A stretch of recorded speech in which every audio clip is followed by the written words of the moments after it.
Science is a way of querying nature. Right now, wars are being fought over oil. In a short matter of time, they will be fought over water. An upheaval, a massive change is required.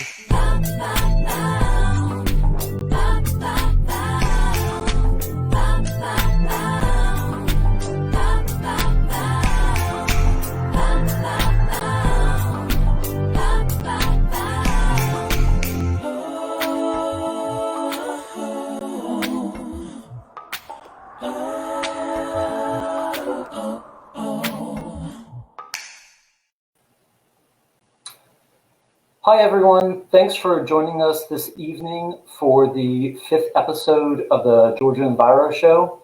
I'm Jess Rill with Georgia ForestWatch, and I'm going to be your host this evening. So the Georgia Enviro Show is a 6-part series highlighting current environmental issues in Georgia and bringing people together for conversation about what we can do about them to make things better for all Georgians. And we have the Dogwood Alliance to thank for this program, in addition to mobilizing diverse groups of people to protect communities and forests in the Southeast from industrial logging. They've also brought together a whole group of environmental organizations to help produce these programs. So thank them for that. And tonight we have a pretty positive topic. We get to delve into North Georgia's amazing old growth forest. And I think there are commonly some misunderstandings about them and some surprising aspects to them. So we're going to go through what makes them special, how to recognize them, and kind of look at some of the particularly interesting forests in North Georgia. And I'm going to be presenting first. My background is forest ecology, and I led Georgia ForestWatch's old growth projects, specifically trying to locate old growth forests in North Georgia.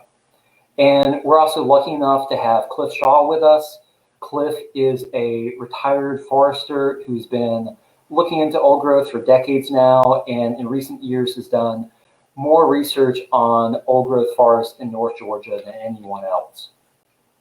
So if I ask you to imagine an old growth forest, for many people, something like this is what will come to mind. This is kind of the classic image of a cathedral forest.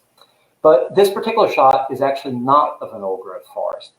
This is an area where loggers went through, cut almost all the trees, but left just a few, which is what we're looking at here. So we do have some old growth stands that look like this, but more of our old growth forests in North Georgia now looks like this. So these trees may be small, but they're still ancient. These little white oaks are, I'd say, at least 200 years old. There's one up on the ridge behind this photo that was over 300 years old. And this is much more the norm for our forests, for our ancient forests in North Georgia. They tend to be oak dominated. They tend to be on harsh sites with trees that are large for the growing conditions, but not large in absolute terms. And we're going to look at some of the reasons why that is. So old growth is not all about tree size. It's not all about old trees either. Old trees are definitely a big part of what makes old growth special, but old growth is more than just individual trees. It's an entire community. So when we kind of zoom out and look at the forest as a whole, we start seeing some patterns. So this is a shot of second growth forest in North Georgia, and I just want us to notice a couple things about it. If you look at these trees, they all look pretty similar.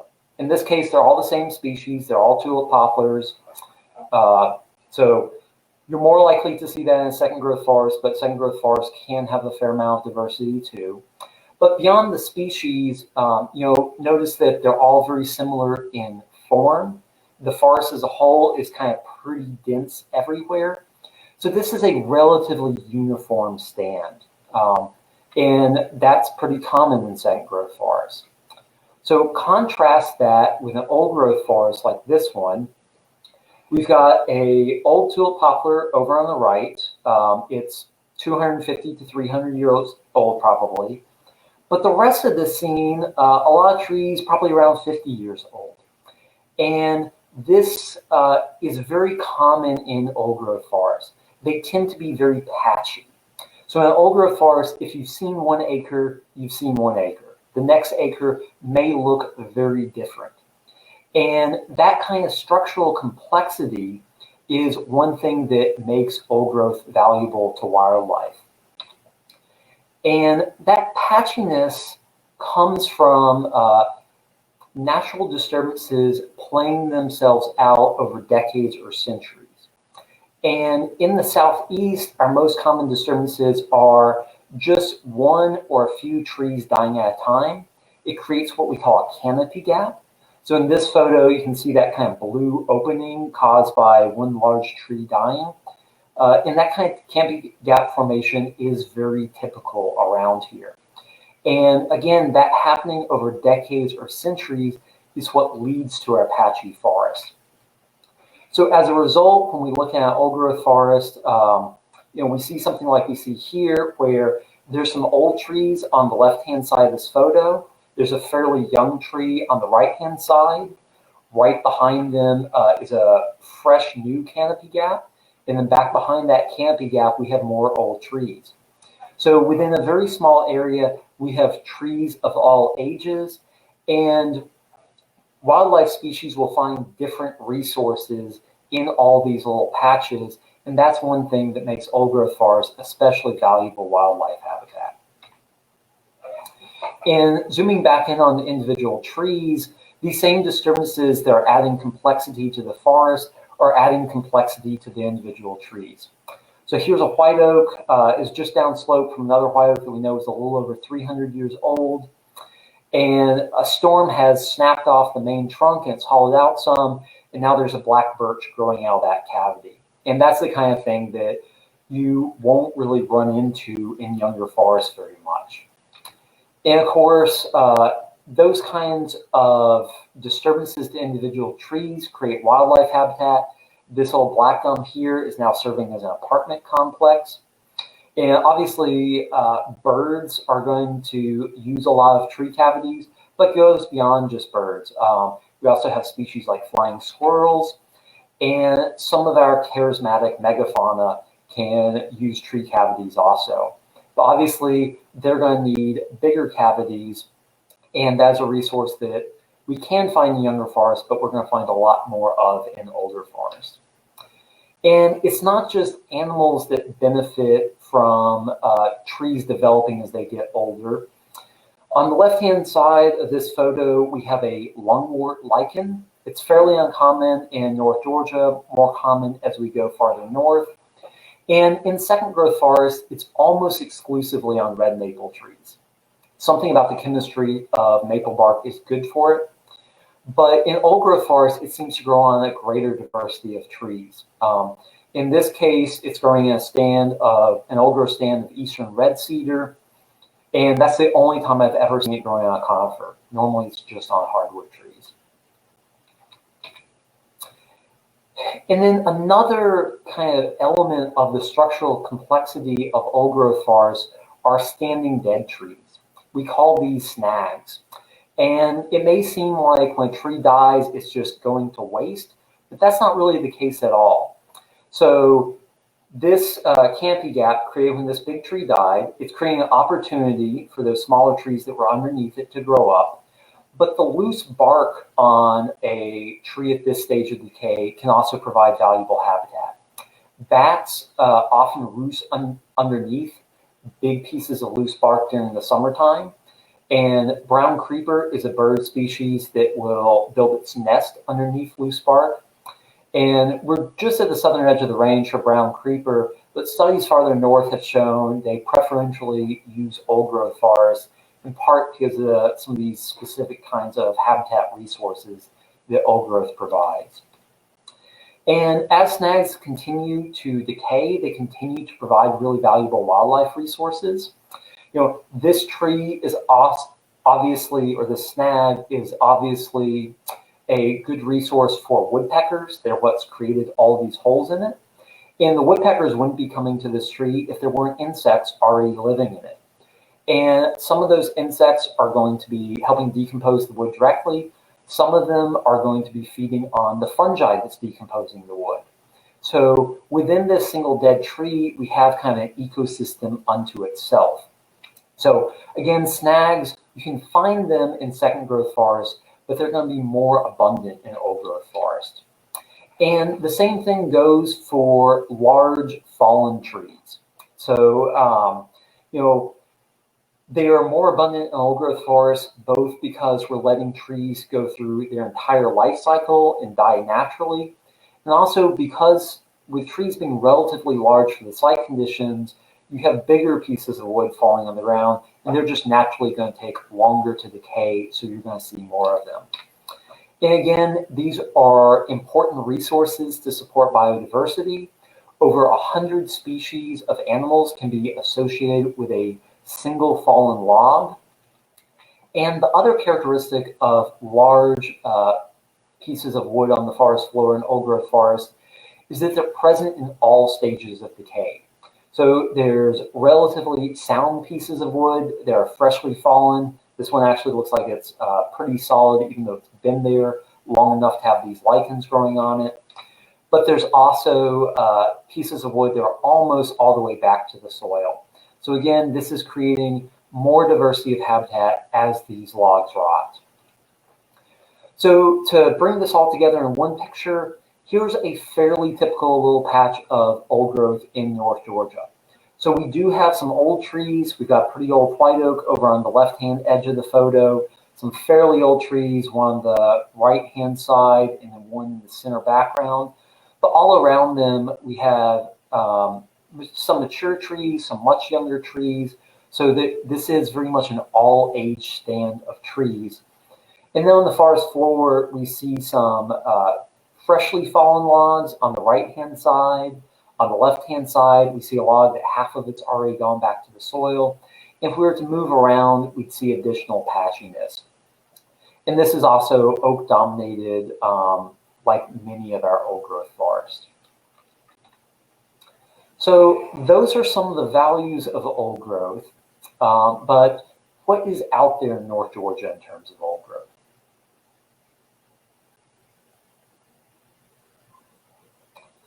So this statement seems to be in conflict with some of the things we've just talking about. How can we be looking at examples of old growth in North Georgia, and all of those photos were from North Georgia, if there's no old growth out there? So this statement comes from the person in charge of managing national forest land in Georgia, and it's from the early 90s. And you know, the thinking then was just people had cut everything in the mountains. But researchers in the mountains of western North Carolina started finding literally tens of thousands of acres of old growth forest. So that led Georgia ForestWatch to start questioning, was there old growth forest still left in North Georgia too? And there's some pretty good signs from an early study by the Forest Service in the Chattahoochee River watershed, where Georgia, South Carolina, and North Carolina all come together. Within that one watershed, about 4,000 acres of old growth turned up. So Georgia ForestWatch started systematically surveying the Chattahoochee National Forest for additional areas of old growth. And Chattahoochee National Forest is over 800,000 acres. It's larger than Great Smoky Mountains National Park. So that's a big area to look for old growth in. So we needed some way to narrow down our search. And the biggest clue in where to look came from thinking about the forest like a circa 1900 logger. So most of the logging happened 1880 through 1930. And during that wave of logging would have been a cost-benefit analysis for a logging operation. What was the cost to getting the timber out of the woods? How much did it cost to build a road into the forest, harvest the trees, and get them back to the mill? Versus what was the benefit? Were there valuable tree species in the stand? Were there big straight trees with a lot of lumber in each tree? So in thinking about that balance, that led us to really focus on steep rocky areas that are hard to build a road, ridges, south and west facing slopes where conditions are drier and soils are poorer and trees don't grow as well and get as big, even if you let them grow for a long time. So to look at how that framework would play out, let's look at one cove in the northeast corner of Georgia. And you can see in the bottom of the cove, there's some pretty big trees. So we think big trees, they must be older, but the bottom of the cove also would have had the most timber value, and it would have been the easiest to access from loggers, easiest to get logs back to the mill. And in fact, even with the big trees in the bottom of this cove, the cove itself is second growth forest. There are good growing conditions, trees have grown back quickly. But if we look at the ridge in the back, we see some rock outcrops peeking through the forest canopy.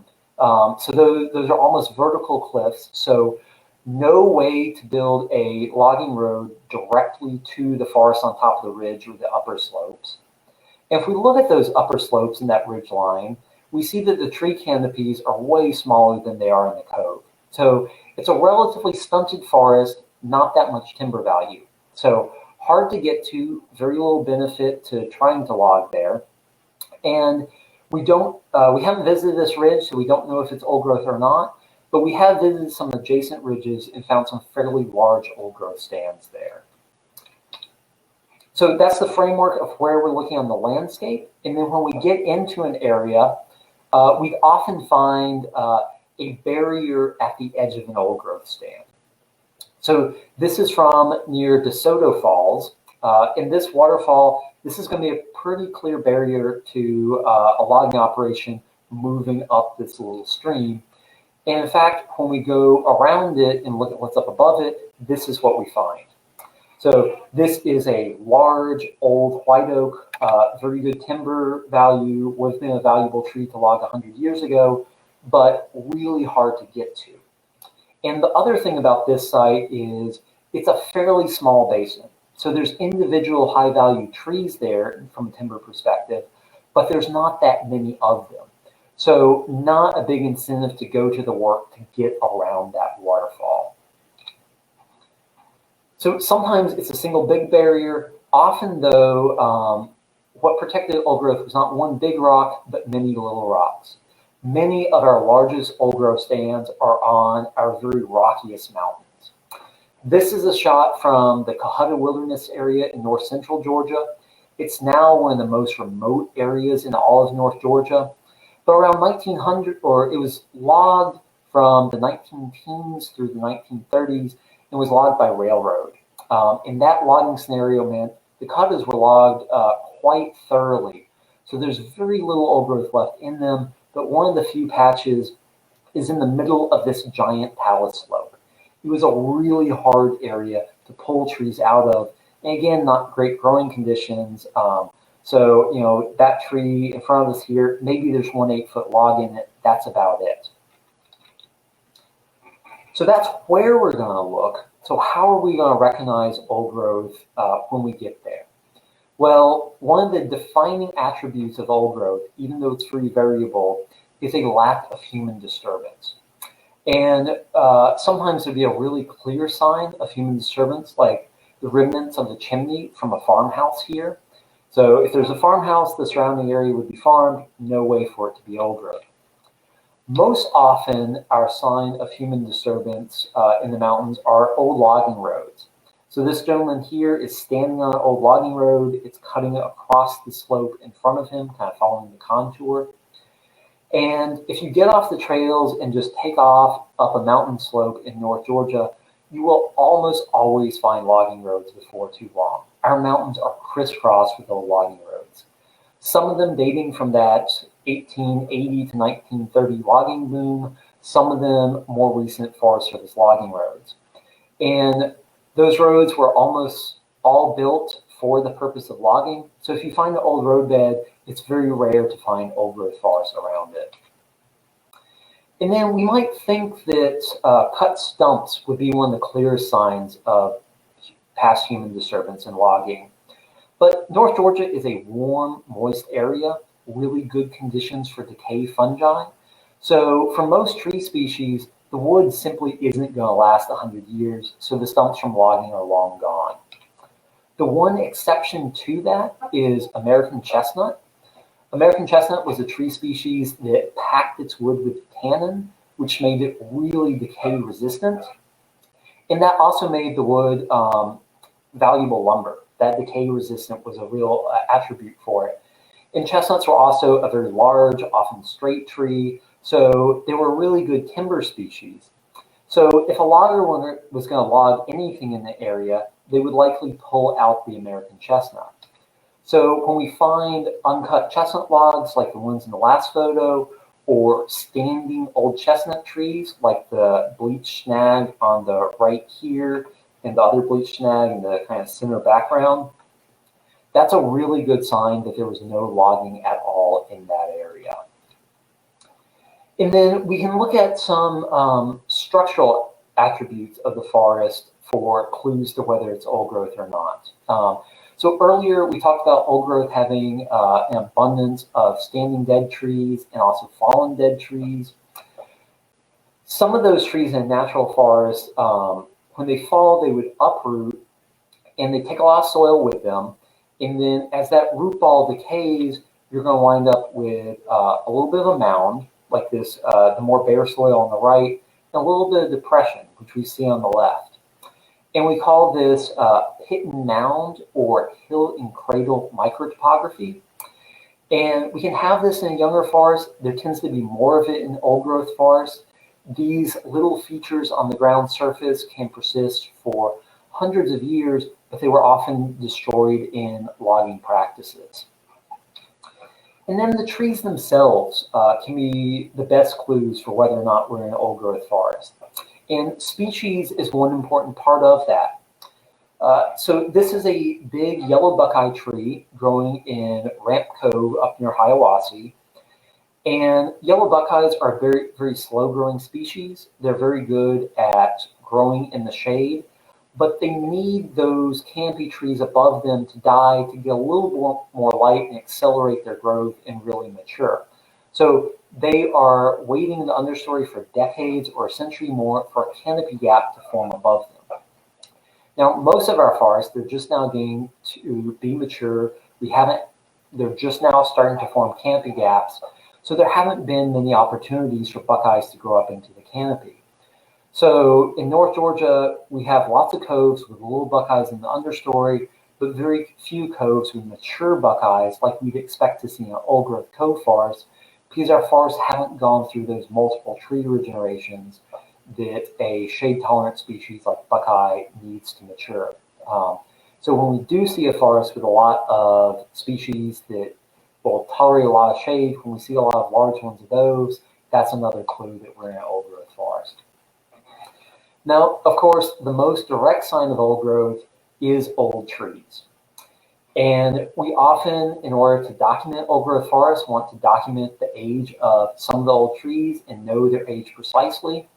So one thing we'll do is collect samples from them. And this is a photo of me doing just that. I'm using a tool called an increment bore. It's got a hollow drill bit, and I'm twisting it into the tree here. And then we can pull a sample out of the tree, and it's a little pencil of wood. So we've made a small incision into the tree, and that little sample that's going to go into a straw shows us all the tree rings. And this is the primary method that scientists called dendrochronologists who study tree rings use to collect samples. And they can find out all kinds of things from those tree rings. So they can figure out how often canopy gaps form in the forest. So we get knowledge about how the forest itself functions naturally. It's also the way that scientists have put precise dates on when fires occurred. It lets us know how often people were setting fires prior to fire suppression starting. And then tree rings also give us information on past weather, because weather influences how quickly or slowly trees grow. So in the Atlanta area, water use policy is based off of weather records from the 1900s. but scientists collected tree rings from around the Chattahoochee River Basin, and that allowed them to understand the weather going back into the 1600s. And what they found was that earlier centuries had longer and more severe droughts than what was recorded by the weather stations in the 1900s. So Atlanta's water use policy is based on a relatively wet century and relatively optimistic assumptions. So that's some pretty important information that we get from having ancient forests. Now, we don't want to core every single tree that we want to know how old it is. We want to be able to walk in a forest and quickly get a sense of how old the forest as a whole is. And tree size can be helpful in that aspect. If you've got a really, really big tree, there's no way for it to be that young. Trees kind of have a maximum growth rate. But like we mentioned earlier, many old growth forests don't have very big trees. They have big trees for the site condition, but they're not big in absolute terms. So tree size can be helpful, but it's of limited importance in gauging tree age. Something that I rely on a lot more are bark characteristics. Bark goes through this regular progression as trees age. So this is a tulip poplar. And if you were to look at, say, a 100-year-old tulip poplar, it would have nicely ridged and furred bark, and those furs might be an inch deep. But as the trees get older, those furs get deeper. So by the time it's 250 or 300 years old, their bark may have 3-inch deep furs. And that's what we're seeing here, really chunky, coarse bark across most of this tree's trunk. And we record it was a little bit hollow, but it was somewhere around 300 years old. And then tree crowns are also a great way to really quickly get an idea of how old a tree is. Because if a tree is 200 or 300 years old, it's gone through 200 or 300 years worth of storms. And those storms will break off some branches, break off parts of branches, but leave other parts. And the result is kind of a reduced crown with fewer branches, but relatively large branches compared to the size of the trunk. So here we've got a couple tulip poplars, lots of big branches on them, kind of broccoli tops that tulip poplars prone to developing as they get older.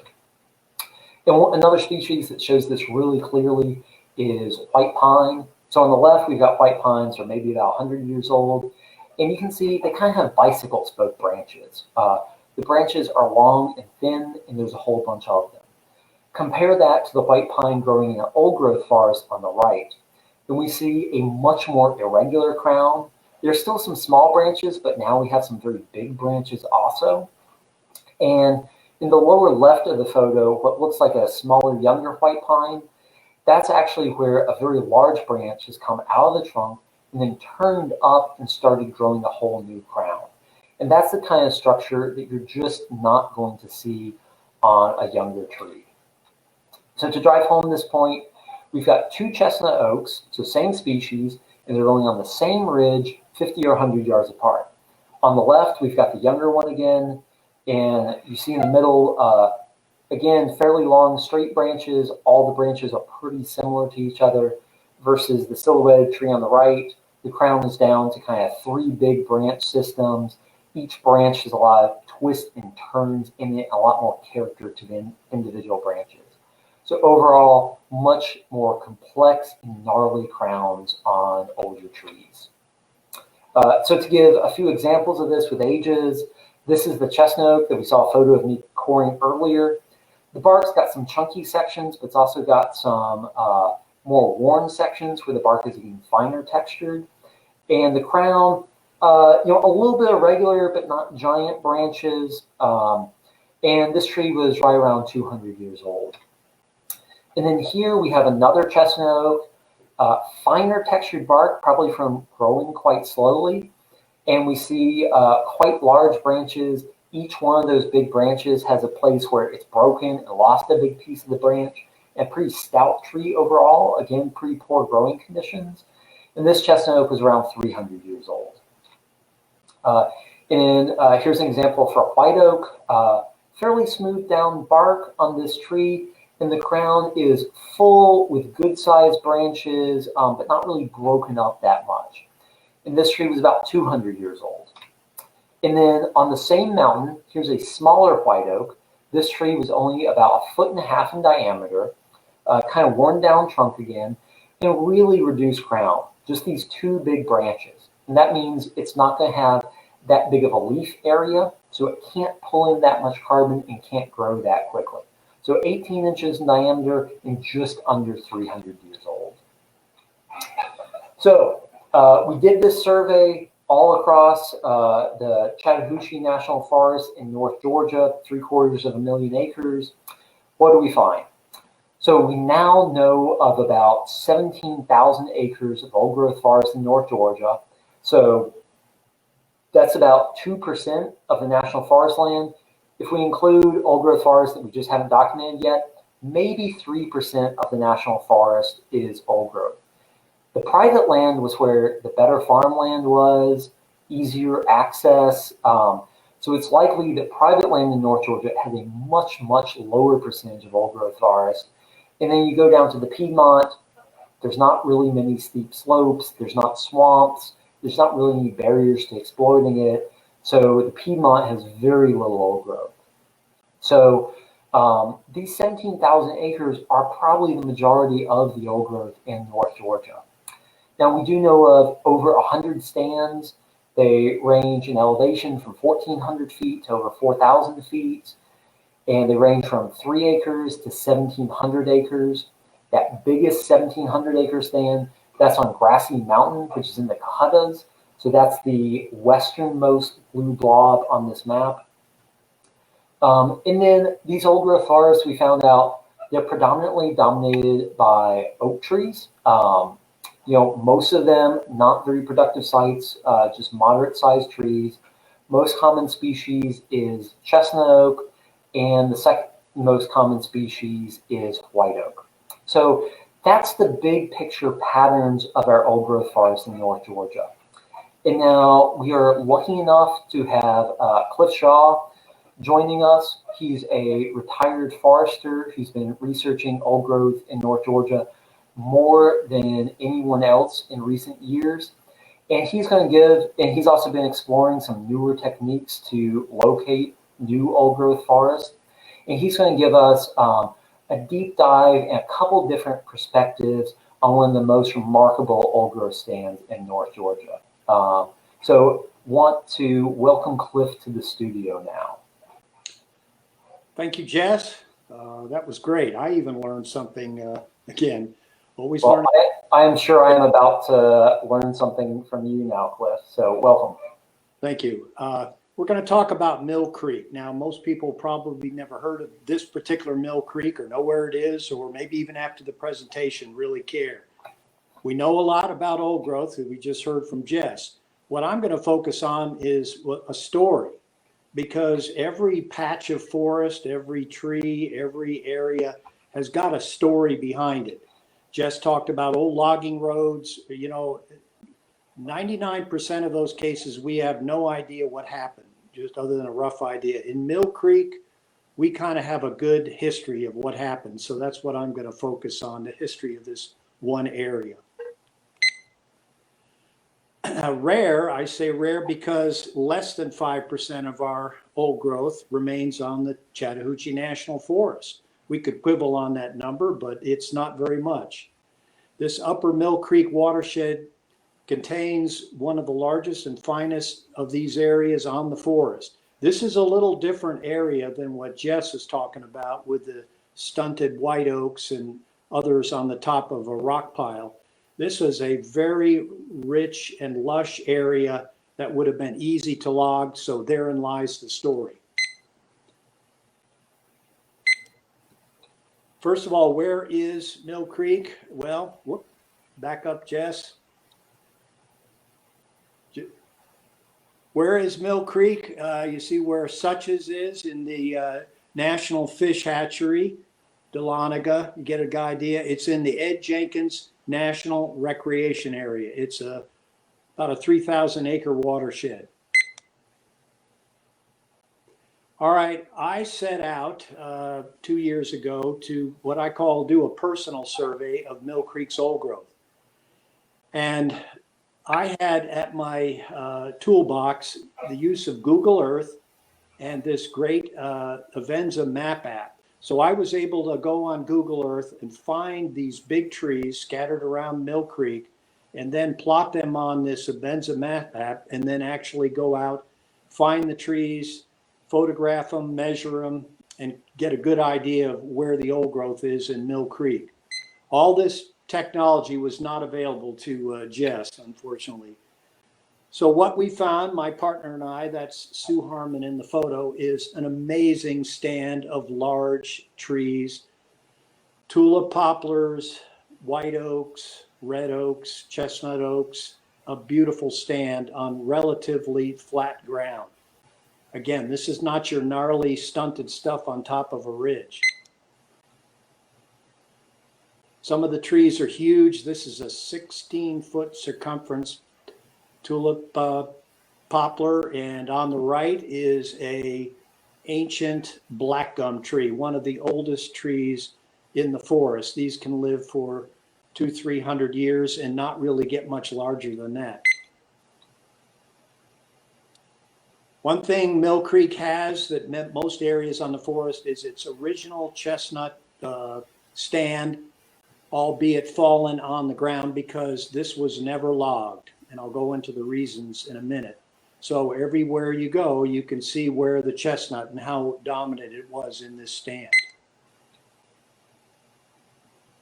Another thing the Mill Creek has is some amazing white pines, including the champion, Georgia state champion white pine is now located in Mill Creek. That one on the right is, again, 15 feet in circumference, an absolutely monster tree. So who should we thank for saving Mill Creek old growth? There's a little story here. I picked out 3 people, a lumberman, a forest ranger, and a politician. The lumberman, Andrew Jeanette, the forest ranger, Arthur Woody, and the politician, Congressman, the late Congressman Ed Jenkins. Well, anyway, it all started when the farmers arrived in Mill Creek about 1830s, 1840s, and they tried to eke out a living over a good part of Mill Creek, and this is what they ended up doing, clearing the land, planting corn, and having pasturage for their animals. But they only probably impacted about a quarter of the Mill Creek drainage. But around the early 1900s, the farmers were leaving, the world was changing, and along with that change comes the Weeks Act, enacted by Congress. And this authorized the Forest Service to go ahead and purchase lands east of the Mississippi River and create national forests. Remember, our national forest in the east all came from private property as opposed to the Western National Forest, which came from public domain land. So Andrew Jeanette, who was a lumberman, started to buy up all the farms and the forests in this Mill Creek area. And you can see on this newspaper article on the right, you can see the general location of this Jeanette tract. So a year later, the Forest Service purchases 32,000 acres from Mr. Jeanette. Again, this becomes the site of the first national forest lands in Georgia. So in a way, that's kind of historic.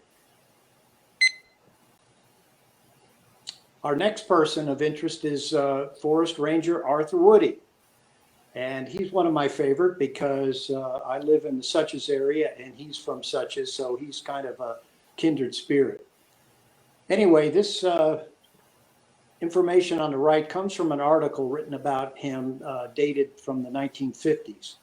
But Ranger Woody, had a real and basic conception of what a national forest was supposed to be. Not just a pole and lumber factory, but a watershed to keep the streams running clean and cold, a nursery and a home for the wilderness birds and animals. He was very much into preserving birds and animals. And a recreation spot where city-frustrated Americans could absorb the beauty of the mountain world and find peace, inspiration, and a new faith close to Mother Earth. Can you imagine that was written way back in 1958? So very foresighted. So, well, okay, what did Ranger Woody have to do with Mill Creek? Well, he loved to fish, as that first slide showed, and he was the one that created the current national fish hatchery there on Rock Creek. That was his idea. He was the one that started it. And Mill Creek feeds into the fish hatchery. That's where they used to get their water. I'm not sure, a lot of it comes from Rock Creek now. So he wanted to make sure that water was clean and clear, so he prevented any logging in the Mill Creek watershed.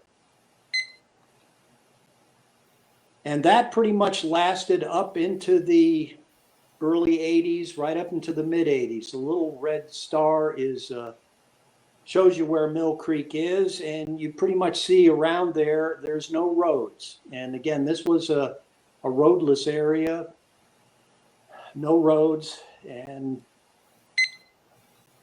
then along came the very first forest plan for the Chattahoochee Oconee National Forests in 1985. And unfortunately, the emphasis on this first plan was pretty much timber cutting. So they evaluated the Mill Creek watershed as a wilderness, but they rejected it. So as soon as the ink was dry on these particular plans and environmental impact statement, along came the timber people, and roads were begun to put into the Mill Creek watershed, and some pretty heavy-duty industrial logging and clear cutting was going on from about 1986 right up to about 1991. Now you're wondering, well, gee, wait a minute, didn't they get all the trees? No, they didn't. It was a huge watershed, and they worked out some ridges, but they left quite a lot of old growth. And we're probably going to get it in future timber sales. But along came the Chattahoochee National Forest Protection Act of 1991. I love that name, Protection Act. Anyway, sponsored by Congressman Ed Jenkins, this legislation established the Ed Jenkins National Recreation Area, of which Mill Creek is part of, the Coosa Bald National Scenic Area, and probably most importantly, the Blood Mountain Wilderness and Mark Trail Wilderness, which in all these areas protect some of the finest old growth areas on the forest. I might add that Jess's survey of old growth was focusing on unprotected old growth on the forest, whereas I was looking at a lot of areas that were protected, but the old growth wasn't documented. Which brings me to my study that I did, and I summarized that in this little book, Rambling Through Old Growth Forests. It's got a little bit about the history of the forest and a little bit about some of the other areas, and it's got a map showing where some of these areas are located.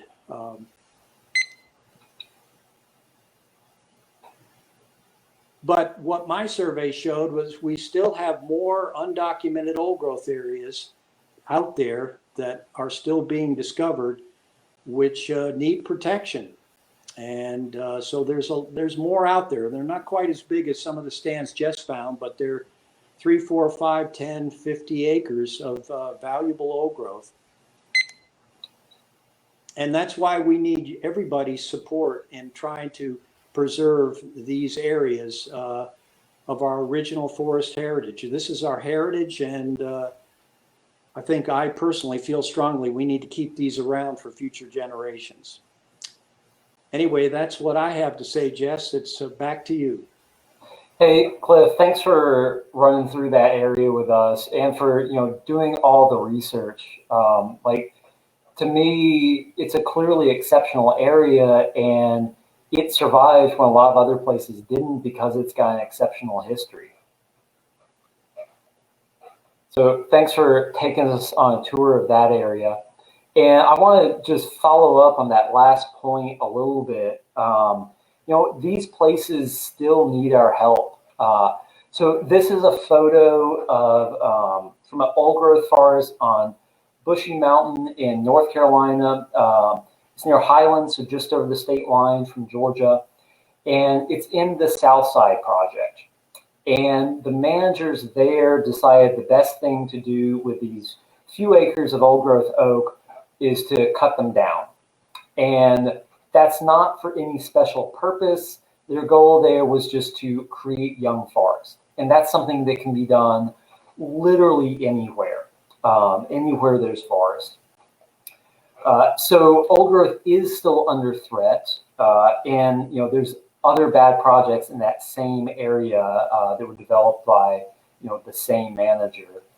And we've had some issues with old growth in North Georgia also. This is a shot from the Cooper Creek project area up between Blairsville and Blue Ridge.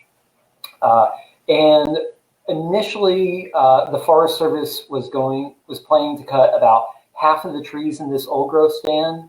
They were supposed to do surveys for old growth as part of developing that project, but they didn't survey all the stands they had planned to, and they just skipped over this stand. So it was Georgia ForestWatch coming back through, getting out there on the ground and said, hey, this stand you're proposing to cut is old growth. And to their credit, the Forest Service backed off. They dropped that stand from the project. And on this national forest in North Georgia, we've had a few other experiences like that where the Forest Service initially planned cutting some old growth, and then when it was pointed out to them, they recognized it was special and let go of it. So, to me, there's a couple takeaways there in how old growth was protected. One, it happened because Forest Watch had on-the-ground knowledge. We've done this survey, and the Forest Service hasn't. So we know more about the old growth in North Georgia than the Forest Service does. But I think that wouldn't be enough on its own. The Forest Service here knows that old growth is a really important issue to the public. So whenever old growth comes up as an issue in a project, people write letters and they tell the Forest Service, don't cut the old growth. And I think it's because people say it's important to them so consistently. It's why the Forest Service manages it as something as special as it is. So I just want to encourage everyone to be part of the process of protecting these areas. One simple way to do that is to sign up for alerts with Georgia ForestWatch. I've got the URL at the bottom of the screen here, just gafw.org/signup. And our mailing list doesn't bombard you with every single thing going on the National Forest. But if there's a big Forest Service project, we'll let you know about that. If there's something like old growth that's being threatened, we let you know about that and how you can take action on it. And those alerts also include some fun stuff like hikes out in the forest to see some of our amazing places. I need to talk to Cliff more about organizing a walk into that Mill Creek stand. It's actually pretty accessible and a very special place. So I hope you'll do that. And we're going to transition a little bit right now to taking some questions from you all if you've got any questions about old growth in North Georgia. So encourage you just type your questions into the chat.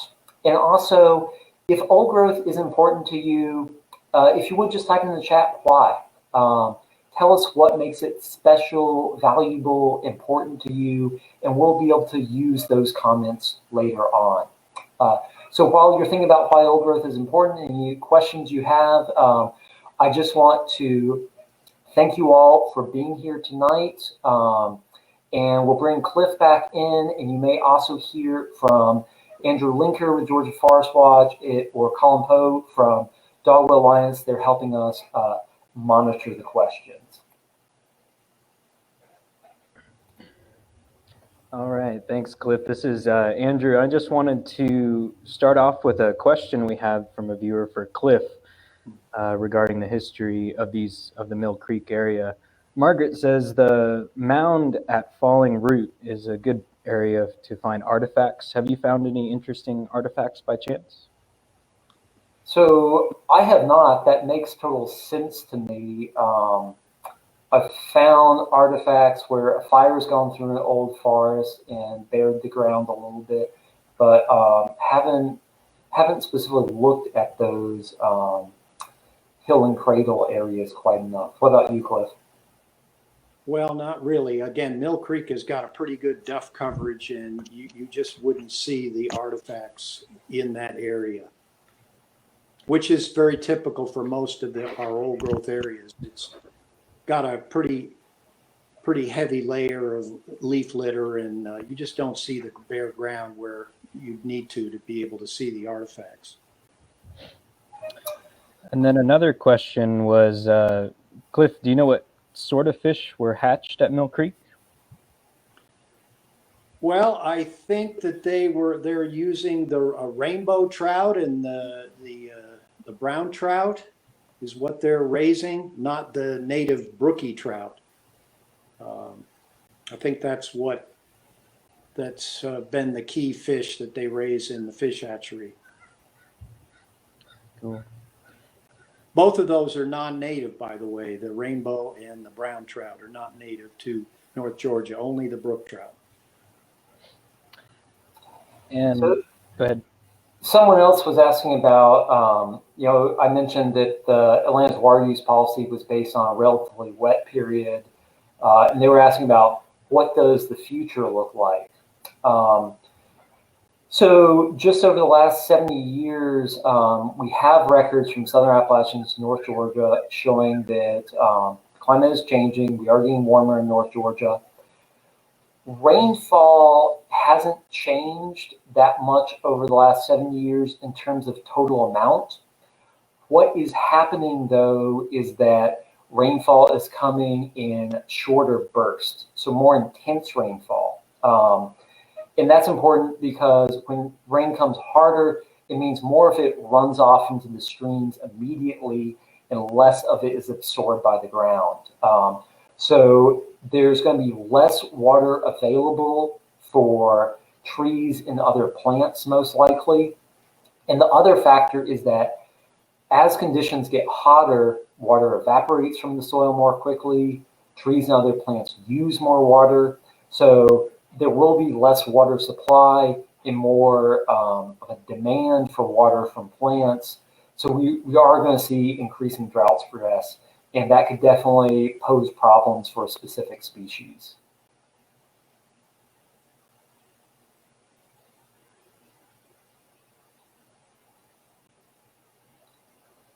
So Cliff, I'll have one question for you right quick. Where are you exploring right now for old growth? Oh, let me think. Well, actually, right now I'm exploring up by Brasstown Ball. It's in the Brasstown Ball Wilderness, but it looks like, according to Google Earth, there's quite a lot of areas up there which may have some big trees in it. So that's one of my focuses these days. Yeah, Andrew, you're our outreach coordinator for ForestWatch. I know you've been doing quite a bit of exploring in conjunction with our Georgia Mountain Treasures project to protect some of the most wild areas. Have you run into much old growth yet? Yeah, thanks to some of the research that was made available by you, and finding these old growths are pretty amazing. I would never have come across them on my own. It takes quite a bit of work to get to some of these old growth, but I remember one I got to, I had to kind of leave the person that I was with behind, for lack of proper shoes to get to the area, since we rode our mountain bikes to get to an access point. And so I just wandered upon this area that I saw on my little phone, and I just remembered just my mouth being open as wide as it could, because it was like walking into a whole new world. It was peak of spring where the stream was just feeding all these magical ecosystems and plants. So it's been really amazing finding and following up on some of the old growth maps that you've provided. Very cool. So we got one other kind of broader policy question that could definitely impact old growth. There's a law called NEPA, which basically says that any government agency has to consider the environmental impacts of any project they do, whether it be permitting for oil and gas exploration, building a new reservoir, or cutting a patch of forest. And just recently, the rules have been revised for that. This was just announced like a week ago. And the new rules are really problematic. Overall, they are cutting out opportunities for public involvement, which is going to be especially important for some disadvantaged communities because, you know, federal projects tend to go in right next to them. So them being able to speak up for them is especially important. And there's also some real loopholes that have been put into the review process, like permitting the fracking applicant to prepare the documents for that. So that's going to make it even more important for there to be organizations kind of as a go-between getting some of the information from the agencies when it's not released by such accessible channels anymore. But it's also going to make it more important for people to, you know, talk with each other, have a public conversation, network with neighbor and businesses in your community, and speak up for areas in all kinds of ways. So hope that answers that question, Vicki. And then we just had a question come in about recreation. How do recreational activities such as hiking and mountain biking affect the old growth areas? Is it worth letting people access these areas so that they can appreciate them? So you want to go first on this one, Cliff? Well, one thing I want to add is, and you brought this out, Andrew mentioned it too, a lot of these areas are difficult to get to, and they're not for the faint of heart. I mean, there are reasons why these areas were spared logging. So, you know, most people just aren't going to get to see the vast majority. Some areas like Mill Creek are fairly accessible. So you need to keep that in mind as far as trying to get out and see some of these areas. It can be tough to get to. So we do have some trails going through old growth areas. The Appalachian Trail going east from the Unicoi Gap over Rocky Mountain and then over Trey Mountain. That's a good stretch that goes through multiple stands of old growth, and it's very much the kind of common old growth that we have left, or not common, but typical for what old growth we have left, in that it's a lot of pretty stunted oak forest, but still ancient trees. You know, I guess my overall impression about, you know, the question was asking, you know, kind of is the recreation worth it in these areas and what are the impacts? You know, there is some impact. A trail is a barrier for some small organisms. So it is a minor fragmenting feature. You know, trails can also bring in invasive species, which is very bad, although honestly, in most intact old growth forests, I haven't seen that be a major issue. So I kind of feel like these areas are only really going to be protected if people care about them. They're only going to care about them if they know them. So, you know, on balance, yeah, there may be some detrimental impacts, but overall, I think people getting to experience an old growth forest for themselves is going to wind up benefiting our old growth forests. Jess, can I add a comment here? That got me thinking, and we've skipped over probably the most famous old growth area on this forest, and that's the Cooper Creek Scenic Area. That was designated in 1960 to protect hundreds of acres of the finest old growth on the forest, even better than Mill Creek, in my opinion. That area has been open to the public since 1960. That's 60 years. There's a trail called the Valley of the Giants Trail. And there's very little impact from the public to this area. So, here the most famous old growth stand on the forest is widely known, and yet it's still in a very pristine condition. So I don't see people overrunning these areas to get to see them. And Cooper Creek's a good example. Yeah, I think that's a very good point, because that Valley of the Giants area is one that really draws people to it. and there's enough people going there to kind of create a user-made trail, but not overwhelm the area. So Cliff, I think we can finish up. We've got just one last question for you. It says, can we follow you through ForestWatch, or do you want likes through social media? How can people keep up with your latest explorations? Well, I think the best way to do that is through ForestWatch.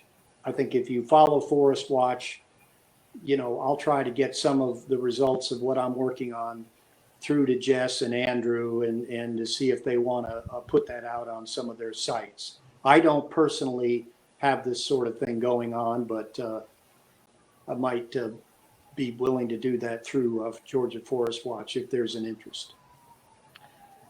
Yes, and we do plan, we take advantage of really knowledgeable people that are out in the forest a lot. And so we do plan to roll back out our hikes out in the forest, and Cliff has been gracious enough to lead some of these hikes. So keep an eye out for hikes that can go into some of these areas in the future. Mm-hmm. And then, Andrew, we've got one final question for you. As an avid mountain biker, any recommendation on making sure I'm not tracking in invasive species into the places I like to ride, local and remote? That's a great question. I myself am a brand new mountain biker, so I have not thought about that, but thanks for bringing it up to me because I actually just took my mountain bike out of state. So I think it's just good to give it a nice rinse, maybe a little bit of vinegar if you wanted to go over and beyond. But Jess, you might have another recommendation for how to do that. I'll just note that on logging projects, one of the basic precautions for them is washing the equipment before it comes to the site, because mud in tires can definitely track in seeds and other parts of invasive plants. And as far as the logging projects go, even with that, they wind up introducing a few invasive species on a pretty regular basis. So I think we are about out of time now. So I just want to say again, thanks to everyone who watched and sent in questions today. And thanks to Cliff and Andrew for helping with the presentations and, sharing these stories with us and helping us get to know some of these places.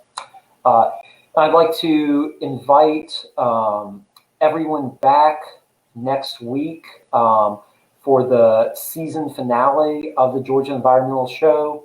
Next, it's going to be same time, Wednesday at 5:30. You can find it in the same place.